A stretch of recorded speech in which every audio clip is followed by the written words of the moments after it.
Yo, what's going on, guys? Just coming at you guys to show you a little something that I got back to working on. I worked on it a few times since the last video, but I hadn't really made any updates on my progress. So I just figured I'd come at you guys and show you what I got done on it, and ask you a few questions and tell you what I plan on doing and see what you guys think about it.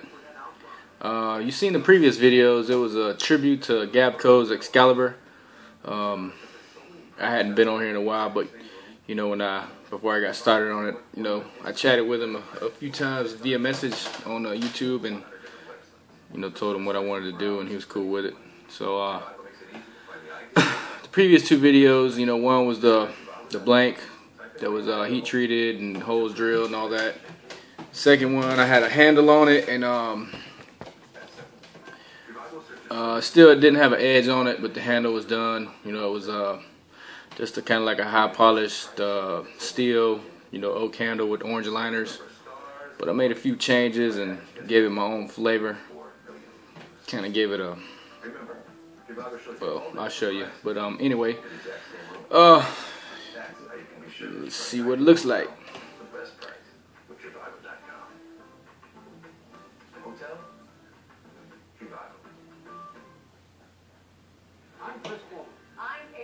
I give it my own style. I give the post-apocalyptic look that I like. Let me wipe the oil off. I like doing on my blades.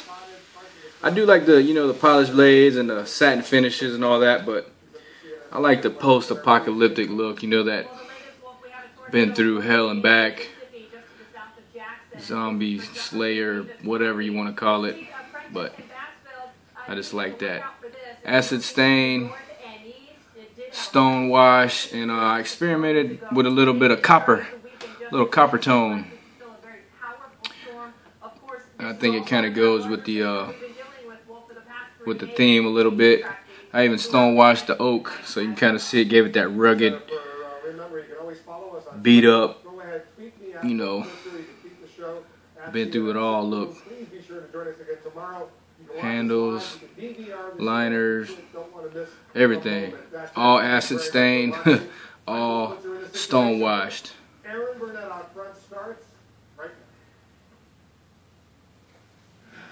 Been playing with it, doing some cutting, chopping.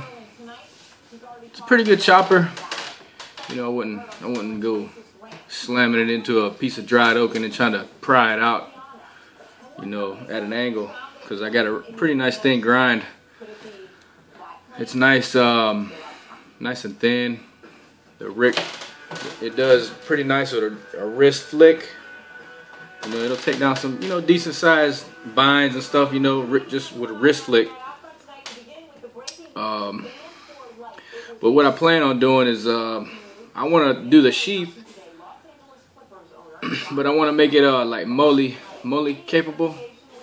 You know, to where I can mount it to like a backpack kind of, you know, something like this, or you know, one kind of, you know, behind the back underneath, something for like I don't know, like a survival pack, bug out bag, whatever y'all want to call it. So I haven't ordered any of the moly clips. I was gonna do it the last time I was working on this.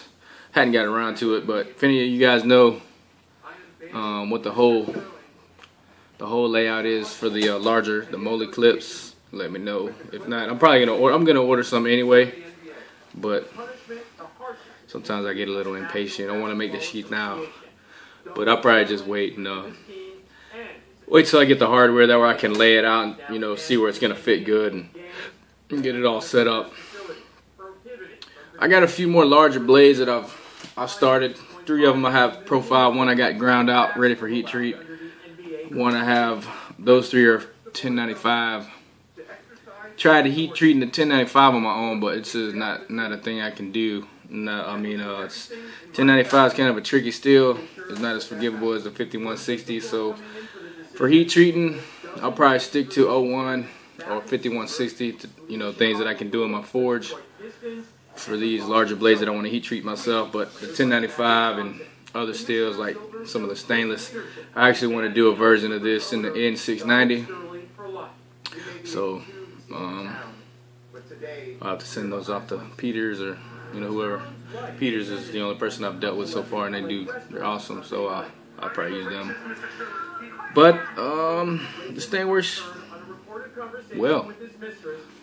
Gavko had a good design. I can't take any credit for this design.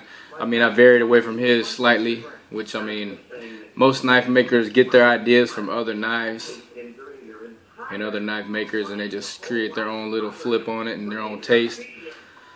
But this is pretty much based off his solely. I just, put a few little touches on mine. My pinholes are placed a little different than his. Mine's 5160, acid stained, stone washed, copper tone. I didn't have G10, so my liners are Kydex, but whatever. I think it worked. This hammer, this handles, it's pretty tough. It's kind of cool how the oak kind of took that black color once I acid stained it, and I was just wiping all the carbon off the blade, and I just wiped it over the handle and everything, and it stained the handle black, and it's not coming off. Thought about bead blasting it back to the original look, but I think I'll just keep this one this way. I think it's pretty cool. So I just want to make a video for the knife guys. I got some followers that follow me for my RC stuff, and some of you guys follow me for my knife stuff, and I've been kind of going back and forth on my hobbies. I kind of get bored every now and then doing stuff, so I switch it up that way I don't get totally burned out on something and just lose all interest. But I'm kind of getting back on my knife kick. I make the little RC airboats. I got some of those I've been tinkering with, in between here and there. So just wanted to let you guys know that I'm still on the scene. I'm about to crank my grinder back up and get back to shooting some sparks. So let me know what you guys think, and y'all take it easy. Peace.